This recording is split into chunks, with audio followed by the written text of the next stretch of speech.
My dear रॉकर्ट्स, आज हम देखने वाले हैं गुड लक सखी। मूवी की शुरुआत में हम सखी को देखते हैं जिसकी शादी हो रही है। पर जब दूल्हा बारात लेकर घोड़ी पर बैठकर उसके दरवाजे पर पहुंचता है, तभी अचानक से पटाखे की आवाज के कारण उसकी घोड़ी भटक जाती है और उस पर से गिरने की वजह से दूल्हे को काफी चोटें भी आती है। इससे ये शादी नहीं हो पाती। हालांकि सखी को इससे कोई फर्क नहीं पड़ता, जैसे कि मानो उसे पता हो कि ऐसा कुछ होने ही वाला हो, क्योंकि ये पहली बार नहीं था। ऐसा उसके साथ कई बार हो चुका है। उसकी शादी एक बार नहीं, कई बार टूट चुकी है। साथ ही सखी जहाँ से भी गुजरती है वहाँ का हर काम खराब हो जाता है। यानी कि वो अपने आसपास के लोगों के लिए किसी काली बिल्ली की तरह है, जो किसी का रास्ता काट जाए तो उस आदमी के साथ बहुत बुरा होना तय है। इस कारण गाँव में सभी उसे बैड लक सखी कहकर बुलाते हैं। पर सखी उन बातों पर जरा भी ध्यान नहीं देती, क्योंकि वो खुद को बैड लक नहीं मानती। अब सखी के अंदर ऐसा विश्वास क्यों है, यह हमें कहानी में आगे पता चलेगा। वहीं दूसरी ओर गांव में हमको एक रिटायर्ड आर्मी ऑफिसर को दिखाते हैं, जो कि बाहर से आया हुआ है। वो अपना नाम सभी को कर्नल ही बताता है, और वो यहाँ पर इसीलिए आया है ताकि वो इस गांव में किसी ऐसे को खोज सके जो कि शूटिंग में बहुत ही अच्छा हो और इस गांव को रिप्रेजेंट कर पाए और देश भर में फिर इनके गांव का नाम रोशन हो।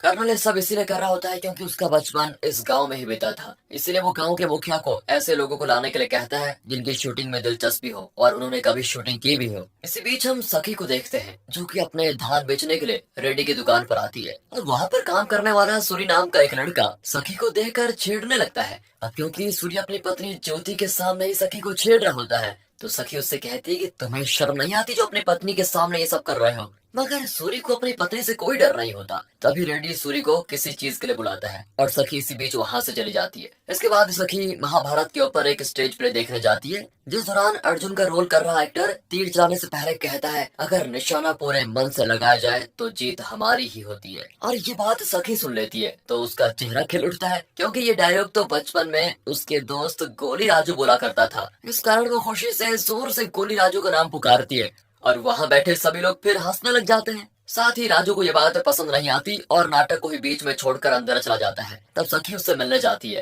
राजू कहता है कि मेरा नाम सिर्फ राजू है, गोरी राजू नहीं। तुम्हारी वजह से मेरा प्ले खराब हो गया है। अब सखी राजू से माफी मांगती है और कहती है, मैंने इतने सालों के बाद तुम्हें देखा और मुझसे रहा नहीं गया। इतना कहकर वो चली जाती है। इसके बाद राजू बचपन की यादों में खो जाता है। जब एक दिन सूरी कंचों में लगातार उसे हरा रहा था, तब सखी ने उसकी तरफ से खेलकर राजू को जिता भी दिया। और तब से जब भी सखी कंचे से निशाना लगाती, तब राजू उसे यही कहता है कि अगर तुम पूरे मन से निशाना लगाओ तो जीत तुम्हारी ही होगी। साथ ही उसने सखी को गुड लक के लिए 3 कंचे भी दिए थे। शायद यही वजह है कि सखी उसे गोली राजू कहती थी। बाकी रॉकर्स, क्या आपके बचपन में कभी आपने कंचे खेले हैं? मैंने तो सच में बहुत खेले हैं 7th क्लास में, और तब मेरे पास 4 से 5 डब्बे भरकर थे। खैर, अपनी अपनी यादें हैं सभी की, आप भी बता सकते हैं कॉमेंट्स में।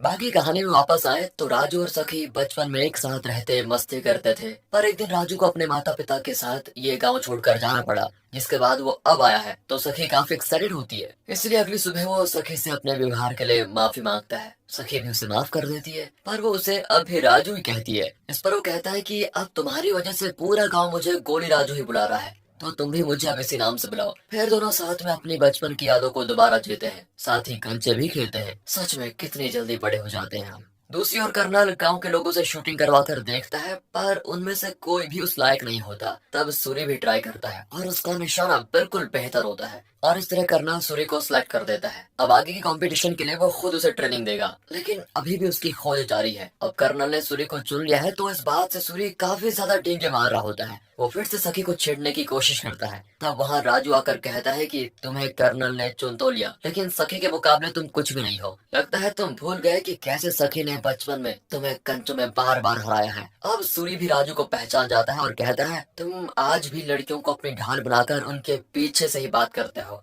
राजू भी कहता है कि लड़कियों को तुम्हारी तरह छेड़ने से तो बेहतर यही है कि उनके पीछे खड़ा हो जाओ। अब इस कंचे और निशानेबाजी को लेकर इन दोनों में बहस भी हो जाती है, और तय होता है कि अगर सखी निशानेबाजी में सिलेक्ट नहीं हुई तो सूरी के साथ डेट पर जाएगी। हालांकि सखी की इसमें कोई मर्जी नहीं होती और वो राजू से इस शूटिंग वगैरह को करने से मना कर देती है, लेकिन राजू उसके पीछे पड़ा रहता है और जिद करके वो सखी को कर्नल के सामने लेके आ ही जाता है। कर्नल भी राजू के कहने पर सखी को एक मौका देते हैं, और जब सखी निशाना लगाना शुरू करती है तो कर्नल तो दंग रह जाता है। और इसी बात का राजू को विश्वास था। कुछ दिनों के बाद कर्नल सारे गांव वालों से सखी और सूरी को ट्रेनिंग देने के लिए चुनता है। इस बात से सूरी के ईगो को काफी चोट पहुंचती है, और वो पंचायत में मुद्दा उठा देता है कि सखी का परिवार तो तेलंगाना के गांव से यहाँ पर आया है, वो भला इस गांव को कैसे रिप्रेजेंट कर सकती है। इस पर एक बूढ़ा आदमी कहता है कि मेरा पोता आईपीएल देखता था जिसमें अलग अलग टीम्स में इस देश के बाहर के प्लेयर्स भी खेलते हैं, पर वो सभी अलग होने के बावजूद भी जब एक ही टीम को रिप्रेजेंट कर सकते हैं तो फिर सखी क्यों नहीं। रॉकेट्स में से अपनी फेवरेट आईपीएल टीम बता दीजिए। मेरी तो चेन्नई सुपर किंग है।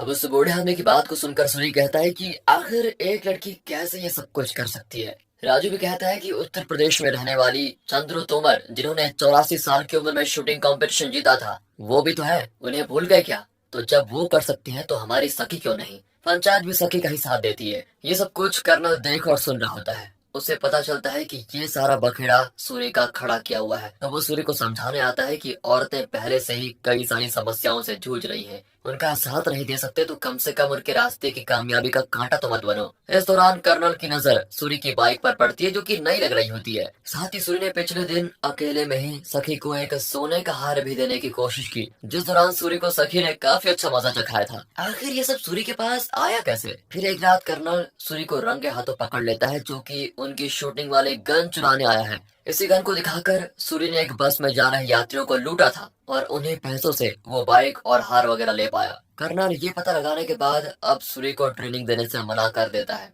और उससे कहता है कि आज के बाद अपनी शक्ल मत दिखाना। अब उनकी सारी उम्मीदें सखी पर ही थी। वो सखी को डिस्ट्रिक्ट लेवल चैंपियनशिप के लिए तैयार करने में लग जाते हैं। वो सखी को शांति से फोकस करते हुए स्थिरता के साथ निशाना लगाने को कहते हैं। साथ ही वो सखी को ये भी बताते हैं कि लक जैसा कुछ भी नहीं होता, हम अपनी किस्मत अपने आप बनाते हैं। इधर सूरी सखी और कर्नल के बारे में राजू के कान भर देता है। अब क्योंकि सखी उससे मिलने नहीं आ पाती तो वो खुद ही उसको देखने के लिए चला जाता है, जहाँ वो देखता है कि सखी कर्नल के पाँव में मालिश कर रही है। ये देखकर सखी और कर्नल के ऊपर उसे शक होने लगता है कि कहीं इन दोनों का कुछ चल तो नहीं रहा, इसलिए वो सखी से अब दूर रहने लग जाता है। अब एक दिन सखी राजू को ढूंढती है पर वो कहीं नहीं मिलता। जल्द ही वो दिन भी आ जाता है जब सखी को कर्नल के साथ हैदराबाद शूटिंग कंपटीशन के लिए जाना था। वो बिना राजू से मिले ही कर्नल के साथ चली जाती है, जिसे राजू दूर से ही जाते हुए देखता है। और यहाँ पहुंचकर सखी अंजलि नाम की एक शूटर को देखती है जो कि पिछले 4 सालों से लगातार ये कंपटीशन जीत रही है। यानी यहाँ से लेकर नेशनल तक सखी का मुकाबला उसी से था। पर जब सखी अंदर जाकर वहाँ का माहौल देखती है तो उसके हाथ पैर फूलने लगते हैं और वो घबरा कर ही बाहर आ जाती है। फिर उसको ऐसा देखकर कर्नल उसको समझाने की कोशिश करते हैं। वो कहते हैं कि तुम्हें जो डर महसूस हो रहा है उससे अपनी ताकत बनाओ और सब कुछ इग्नोर करके अपना लक्ष्य पर फोकस करो। उनके इस तरह समझाने से सखी को थोड़ा डर कम होता है। इसी बीच कर्नल सखी के पास वही कंचे देखता है जो कि राजू ने उसे बचपन में दिए थे। फिर वो इसके बारे में पूछता है कि ये क्या है। सखी इसे अपना गुड लक बताती है। अब कर्नल उसे याद दिलाते हैं कि तुम्हें खुद पर विश्वास होना चाहिए, इन कंचों पर नहीं। और जैसा कि तुम जानती हो हम अपनी किस्मत खुद बनाते हैं। ये समझाने के बाद वो सखी से उन कंचों को ले लेते हैं। इसके बाद वो फिर कंपटीशन में काफी अच्छा परफॉर्म करती है, जिसकी इस परफॉर्मेंस को देखकर अंजलि सखी को कहती है कि फाइनल में मैं तुमसे पूरा हिसाब चुका लूंगी। और इसके लिए सखी भी तैयार होती है। फिर कर्नल सखी को मॉल घुमाने के लिए लेकर जाते हैं। वो दोनों एक ही होटल में रुकते हैं। अब इस दौरान हम देख पाते हैं कि सखी को कर्नल पसंद आने लगे हैं और वो कर्नल के सामने काफी अच्छी तरह तैयार होकर डिनर करने भी आती है, लेकिन कर्नल उस पर ध्यान नहीं देते। इधर राजू का अपने नाटक के प्रैक्टिस में मन नहीं लगता क्योंकि उसे हर जगह कर्नल और सखी साथ में दिखाई देते हैं। उसी वक्त वहाँ पर सखी आती है जो कि राजू को पूछती है, तुम कहाँ चले गए थे?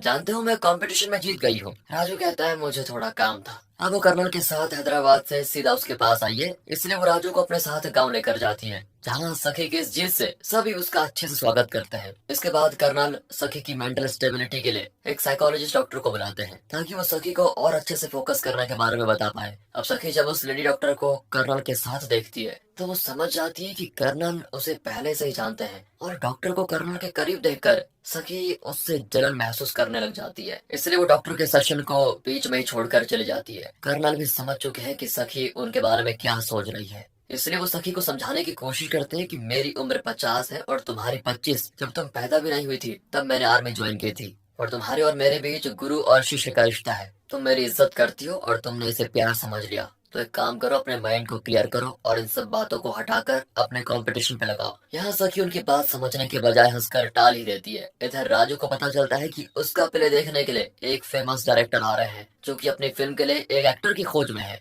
इसलिए उसे इस प्ले को अच्छे से परफॉर्म करना होगा ताकि उसे बड़ी फिल्मों में चांस मिल पाए, जिसे देखने के लिए कर्नल और सखी भी आए होते हैं। पहले तो राजू अच्छे से परफॉर्म कर रहा होता है, पर जैसे ही वो सखी को देखता है तो वो फिर से भ्रमित हो जाता है और अपने डायलॉग्स को भूल जाता है। ये देखकर सखी उससे बात करने के लिए जाती है तो उल्टा उसकी बात सुनने से पहले राजू उसे ही सुनाने लग जाता है। वो कहता है कि जब से तुम मेरी जिंदगी में आई हो तब से मेरे साथ कुछ भी अच्छा नहीं हो रहा। तुमसे दूर रहने में मेरी भलाई थी, शायद इसलिए लोग तुम्हें बैड लक सखी बोलते हैं। ये सुनकर सखी का दिल टूट जाता है और वो उसके दिए हुए कंचों को वापस राजू के पास छोड़कर चली जाती है। अब जो बात राजू ने कही थी उससे सखी के मन पर बहुत ही गहरी चोट आती है, यहाँ तक कि वो अधूरे और आधे मन से स्टेट लेवल कंपटीशन में कर्नल के साथ हैदराबाद के लिए निकलती है। इधर राजू गलती से मेकअप करने के दौरान अपनी मूंछ और मुकुट पर फेविकॉल लगा देता है, जिससे वो चिपक जाता है। उसी दिन जो डायरेक्टर राजू की परफॉर्मेंस देखने आता है वो राजू को अपनी फिल्म में रोल देने के लिए तैयार हो जाता है और उससे सखी ने ही कर्नल के जरिए राजू को मौका देने के लिए कहलवाया था। क्योंकि कर्नल इस फिल्म के प्रोड्यूसर का काफी अच्छा दोस्त था, इसलिए राजू अपने उसी गेटअप में सूरी से लिफ्ट लेकर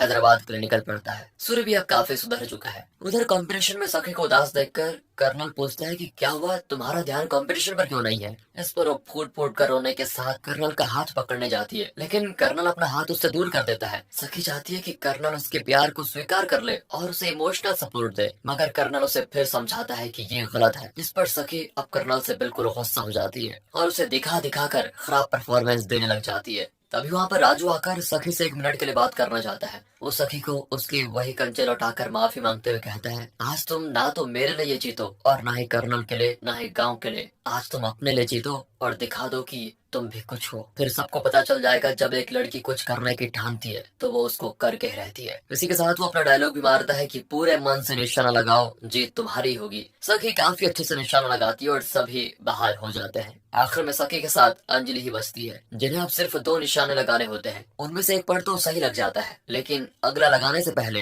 वो राजू के दिए हुए उन कंचों को वहीं छोड़ देती है, क्योंकि उसके कोच ने कहा था गुड लक या बैड लक कोई चीज नहीं होती, क्योंकि अपनी किस्मत आदमी खुद बनाता है। कंचों को फेंकने के बाद वो आखिरी निशाना एकदम टारगेट पे लगाकर इस कंपटीशन को जीत जाती है, यानी कि वो नेशनल लेवल के लिए क्वालिफाई कर चुकी है। जिसके कुछ दिनों के बाद सखी की राजू से शादी ही होने वाली है और कोई अनहोनी ना हो इसीलिए राजू को सूरी घोड़े से नहीं बल्कि ऑटो से लेकर आता है, क्योंकि इस बार भी घोड़ा पटाखों की आवाज से भाग जाता है। जाहिर है इस पर राजू की जगह कोई और ही बैठा होगा और उसकी शादी को